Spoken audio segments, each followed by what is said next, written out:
eu sou enfermeira obstetra, mas antes de me formar enfermeira e antes de me formar enfermeira obstetra, eu fiz o curso de doula. Eu comecei a minha trajetória profissional através de um dos primeiros cursos de formação de doula que ocorreram no país, em 2002.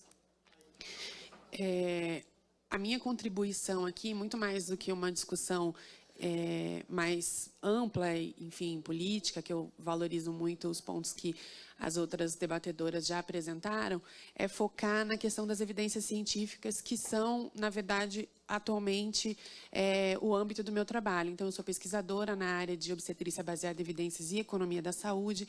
Eu discuti brevemente com algumas das outras pessoas que estariam compondo a mesa sobre como é que eu poderia trazer uma contribuição para além daquela que as representantes das doulas já pontuariam, né? Então, o meu foco é discutir um pouco o que nós temos nos estudos da área de obstetrícia, da área, né, de pesquisa, que mostram o benefício da doula e quem é essa doula nesse âmbito mais científico. Então, obviamente, foram perfeitas as colocações das outras pessoas sobre o papel mais direto no cuidado, de garantia de uma assistência mais respeitosa para as mulheres e mesmo de garantia dos direitos. Então, o meu foco, na verdade, é discutir um pouco as bases científicas desse papel, né? Muitas vezes, grandes confusões feitas tanto pela sociedade quanto por profissionais da área da saúde em relação à atuação da doula dizem respeito ao não entendimento de que papel é esse. Apesar de ainda serem muito frequentes essas confusões, os primeiros estudos sobre o papel do suporte contínuo, em particular da figura da doula, foram publicados na década de 80, no final da década de 80, início da década de 90. Então, se nós fôssemos pensar, né, na atualização profissional de médicos, enfermeiras, obstetrizes que estão na atuação hoje no cuidado ao parto, nós temos aí pelo menos 30 anos de acúmulo de evidências de estudos sobre esses benefícios. Então, eu vou trazer, na verdade, para vocês e vou focar aqui nessa revisão da literatura, que foi atualizada agora em 2017 e que levantou todos os estudos publicados em todos os países do mundo, em várias línguas, sobre esse suporte contínuo durante o trabalho de parto. Então, o foco da revisão não era somente e especificamente a doula, mas qualquer pessoa que estivesse prestando esse suporte contínuo. Mas a maioria dos estudos focou no trabalho da doula. Então, foram 26 estudos avaliando mais de 15, quase 16 mil mulheres, em 17 países do mundo, incluindo o estudo brasileiro. Então, nós temos alguns dados já sobre esse benefício aqui para as mulheres no Brasil, além de diversos outros países, tanto países de baixa renda, média renda e países, né, ditos desenvolvidos. Então, que suporte contínuo é esse, né? Então, quando eu digo que essa revisão da literatura buscou entender qual era o benefício de ter alguém prestando suporte para a mulher, que suporte é esse? Então, nos estudos, a definição foi de alguém que estivesse prestando um suporte emocional, informação sobre o progresso do trabalho de parto, sugestões sobre técnicas para lidar com a dor e medidas de conforto. Então, essa mesma definição que é a da revisão, que é a do estudo que eu apresentei, também está no material que vocês receberam. Então, o foco é não no procedimento técnico de maneira nenhuma, nenhum desses profissionais avaliados no estudo, nenhum dessas pessoas de suporte fazia assistência técnica direta para as mulheres. E o que diferenciava, basicamente, esse suporte contínuo de outras formas de suporte é que necessariamente precisaria ser prestado por uma pessoa cuja única responsabilidade no cenário é prestar esse cuidado. Então, não pode ser alguém que está fazendo também atividade técnica. Então, nos estudos, nessa revisão da literatura, o foco foi justamente alguém que tivesse nesse cuidado 1 para 1, fazendo exclusivamente suporte. Então, não pode ser, por exemplo, a enfermeira obstetra que está acompanhando ou o médico obstetra que está acompanhando. E aí, quem são essas pessoas de suporte nos estudos, né? Naqueles 26 estudos que eu comentei com vocês. Então, eles podiam ser profissionais de saúde, então, que naquele momento não tivessem desempenhando uma função técnica, mas que tivessem uma formação profissional como enfermeiras, parteiras, enfim. Podia ser um familiar ou amigo, alguém da rede social de apoio da mulher, e podiam ser profissionais, né, que foram designados nos estudos como doulas. Então, se a gente for olhar para a revisão da literatura, 9 daqueles 26 estudos diziam respeito a um profissional técnico da saúde. Então, era uma enfermeira, uma obstetriz, uma estudante de enfermagem ou de obstetrícia que estava ali, naquele momento, exclusivamente para prestar suporte. Outros 7 estudos era uma familiar ou amiga, um familiar ou amigo, com ou sem um treinamento breve para prestar esse suporte. Então, em alguns estudos, essa pessoa recebia um livrinho para ler, em outros estudos, uma orientação rápida de 2 horas ou um curso de preparação para o parto junto com a gestante.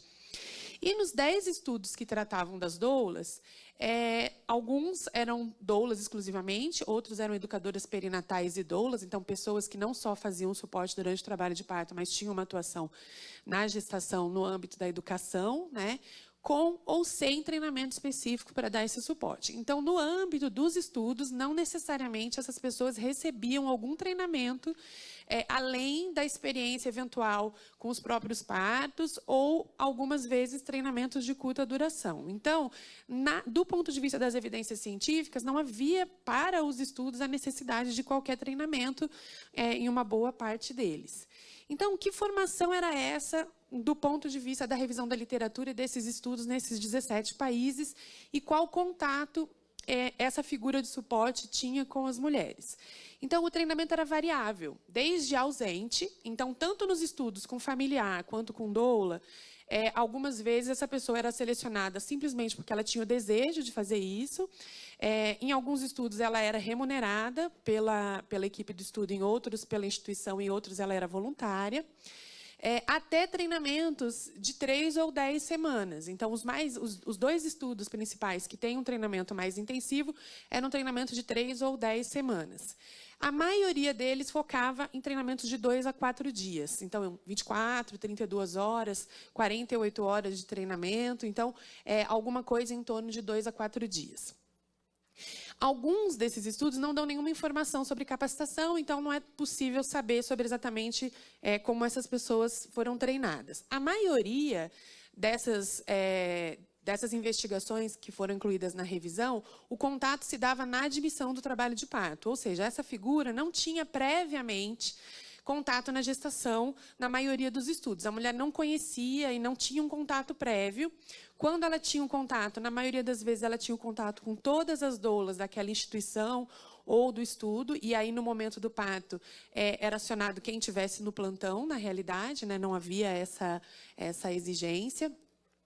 A minoria tinha um contato mais extensivo. Então, um dos estudos, por exemplo, a mulher encontrava com a doula semanalmente durante toda a gestação, a partir do momento que ela era incluída. Então, por que eu estou fazendo esse panorama? Só para entender que todas as evidências de benefício que nós vamos discutir, né, que é um dos próximos slides, focam na ideia de que esse suporte contínuo, ele traz benefício para as mulheres, tanto do ponto de vista da experiência subjetiva, quanto técnicos, né, de realmente benefícios clínicos, independente, na perspectiva das evidências científicas, de uma formação específica ou de uma duração desse contato específica.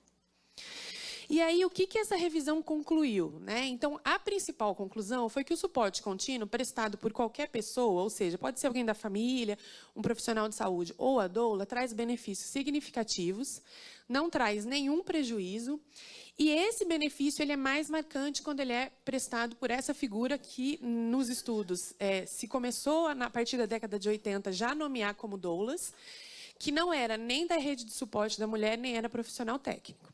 E aí, que benefícios foram esses? Né? Eu trouxe, na verdade, de forma bem sintética, não trouxe os números e as estatísticas, mas, de forma geral, o suporte contínuo mostrou trabalhos de partos mais curtos. Então, o que esses estudos faziam? Um grupo de mulheres recebia uma pessoa de suporte contínuo durante todo o trabalho de parto. No outro grupo de mulheres, ela não recebia essa pessoa, ou ela não tinha acompanhante, ou ela tinha o seu acompanhante de escolha sem nenhuma expectativa de que essa pessoa fizesse suporte contínuo. E aí, nos estudos, nos grupos em que as mulheres receberam esse apoio, elas tiveram trabalhos de parto mais curtos, experiências mais positivas e satisfatórias de parto, então mais mulheres saindo satisfeitas da sua experiência de parto, partos menos dolorosos, principalmente pela redução no número de mulheres que solicitam analgesia, mesmo entre aquelas que tinham disponível. Então, os serviços tinham analgesia, né, tinham serviço de anestesia disponível para aquelas mulheres, ainda assim, elas não solicitavam esse recurso. Menor risco de passar por um parto com fórceps ou vácuo, então um parto normal, porém com auxílio de instrumentos, menos cesáreas desnecessárias, então uma redução de até quase 40% no número de cesáreas cesáreas no grupo que recebia esse apoio. Bebês que nascem com menos dificuldade para iniciar a respiração, então com uma melhor nota do Apgar, né, que é o score que a gente usa para medir isso, um menor risco de depressão pós-parto para as mulheres e o início mais precoce da amamentação. Então, são vários os benefícios desse suporte, tanto em aspectos mais clínicos, mais técnicos, quanto em aspectos mais subjetivos, tanto para a mulher quanto para o bebê, na realidade. E aí, nestes estudos, e essa é uma conclusão dos pesquisadores, depois de analisar as 26 publicações sobre o tema, nestes estudos, esse suporte contínuo, ele foi mais efetivo quando era uma doula prestando, principalmente quando o foco é redução de intervenção desnecessária. Então, a doula, ela teve um papel mais importante para reduzir intervenções no parto desnecessárias e cesáreas do que o familiar ou um profissional de saúde. Quando a gente vai olhar para os aspectos mais subjetivos, redução do número de mulheres que consideram seu parto traumático ou negativo, tanto a doula quanto o familiar tiveram esse benefício. O familiar teve um impacto maior, provavelmente pela relação prévia, né, e contínua com essa mulher, mas a doula também teve um papel importante nisso, mas os profissionais técnicos não. E aí, destacando essa diferença, que eu não posso, mesmo que eu gostasse de prestar esse serviço contínuo sendo enfermeira obstetra, segundo as evidências, ele não vai ser da mesma qualidade da doula. Então, tanto doula quanto familiar, quanto profissionais têm papéis diferentes nesse cenário.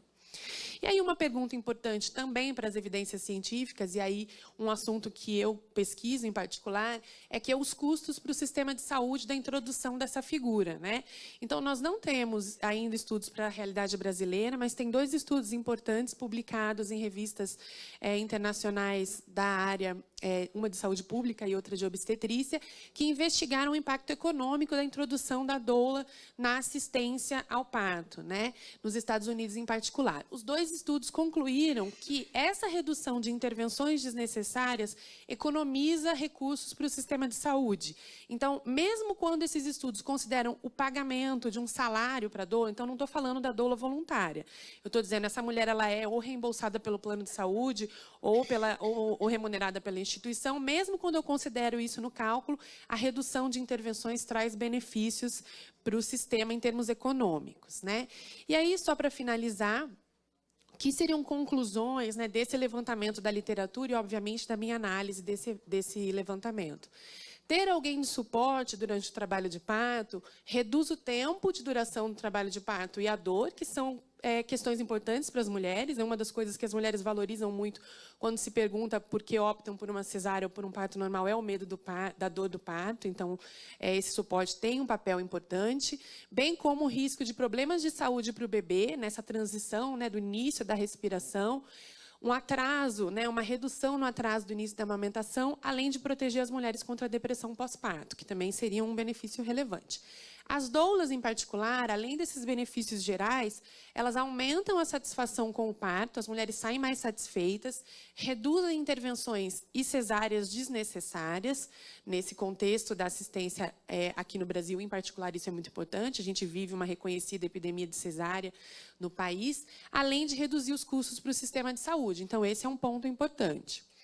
Uma outra questão relevante, que é levantada pelos autores da revisão da Cochrane, e eu achei importante trazer justamente pela discussão da profissionalização, da carga horária mínima dentro do PL, é que não há, segundo as evidências, um modelo de formação e requisitos de treinamento que tenham se associado necessariamente a melhores resultados do suporte contínuo. Então, está dito na revisão da Cochrane, é um ponto que os pesquisadores levantam, tá? A literatura indica como um ponto que requer mais pesquisas, entender se, porventura, ampliar essa formação traz benefícios ou malefícios e em que direção vai esse efeito.